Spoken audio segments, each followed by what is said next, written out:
कक्षा 7 की बच्ची ने बहुत अच्छे विचार रखे, अपने बहुत अच्छे विचार बोले। मैं धन्य करता हूँ ऐसे लड़की को। सत्य वचन बोला इसने। कक्षा 7 कलयुग समाज के अशुभ लक्षण। कुटुंब कम हुआ, संबंध कम हुआ, प्रेम कम हुआ, मर्यादा कम हुई, लाज लज्जा कम हुई, विनम्रता कम हुई, समर्पण कम हुए, पुस्तक वाचन कम हुआ, खान पान की शुद्धता कम हुई, बाल कम हुए, कपड़े कम हुए, नींद कम हुई, घी मक्खन कम हुआ, पीतल तांबे के बर्तन कम हुए, भाई भाई का प्रेम कम हुआ, सत्य कम। हेलो दोस्तों, गुड मॉर्निंग, राधे राधे, जय बद्र विशाल, जय बाबा केदार। गाइस, स्वागत है आपका मेरे मिनी ब्लॉग में। और आज मिनी ब्लॉग की शुरुआत हो रही है एक स्कूल के बच्चों से। एक स्कूल के बच्चे ने क्या बोल दिया, आप वीडियो पूरी देखना।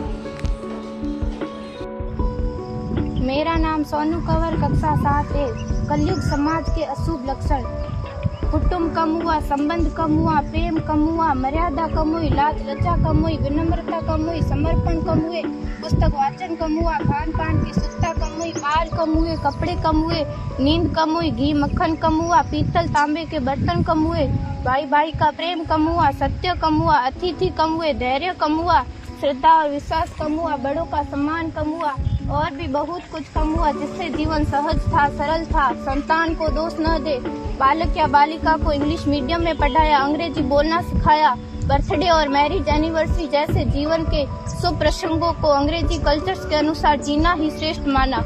माता पिता को मम्मी डैड कहना सिखाया। जब अंग्रेजी कल्चर से परिपूर्ण बालक या बालिका बड़ा होकर आपको समय नहीं देता, आपकी भावनाओं को नहीं समझता, आपको तुच्छ मानकर आपसे जुबान लड़ाता, जब आपको बच्चे में कोई संस्कार नजर नहीं आता, तब घर के वातावरण को गमगीन किए बिना, संतान को दोष दिए बिना एकांत में जाकर रो लीजिएगा, क्योंकि पुत्र या पुत्री की पहली वर्षगांठ से ही भारतीय संस्कारों के बजाय, मंदिर जाने के बजाय केक कैसे काटा जाता है, यह सिखाने वाले आप और अम्मी है। जब बच्चा पहली बार घर से बाहर निकलता है तो प्रणाम और आशीर्वाद के बदले बाय बाय कहना सिखाने वाले आप और अम्मी है। हम परीक्षा देने जाते समय इष्ट देव बड़ों के पैर छूने के बदले बेस्ट ऑफ लक कहकर परीक्षा भवन तक छोड़ने वाले आप और अम्मी है। बालक या बालिका के सफल होने पर घर में परिवार के साथ बैठकर खुशियां मनाने के बदले होटल में पार्टी मनाने की प्रथा को बढ़ावा देने वाले आप और अम्मी है। बालक या बालिका के विवाह के पश्चात कुल देवता देव दर्शन भेजने से पहले हनीमून के लिए फॉरेन टूरिस्ट स्पॉट भेजने की तैयारी करने वाले आप और अम्मी है। ऐसी कई ढेर सारी अंग्रेजी कल्चर्स को हमने जाने अनजाने स्वीकार कर दिया है। अब तो बड़े बुजुर्गों के पैर छूने में भी शर्म आती है। गलती किसकी? मात्र आपके माता और पिता की। अंग्रेजी अंतर्राष्ट्रीय भाषा है, से काम काज हेतु सीखना है, अच्छी बात है, लेकिन इसकी संस्कृति को अपने जीवन में उतारने की तो कोई बाध्यता नहीं थी। अपनी समृद्ध संस्कृति को त्याग कर नैतिक मूल्यों, मानवीय संवेदनाओं से रहित अन्य सभ्यताओं की जीवन शैली अपनाकर हमने क्या पाया?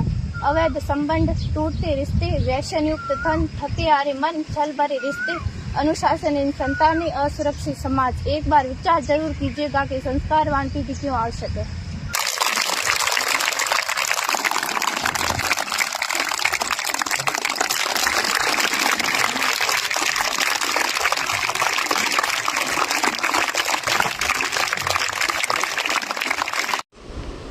एक बच्ची ने बिल्कुल सत्य बात बोली है, ये हकीकत है ये।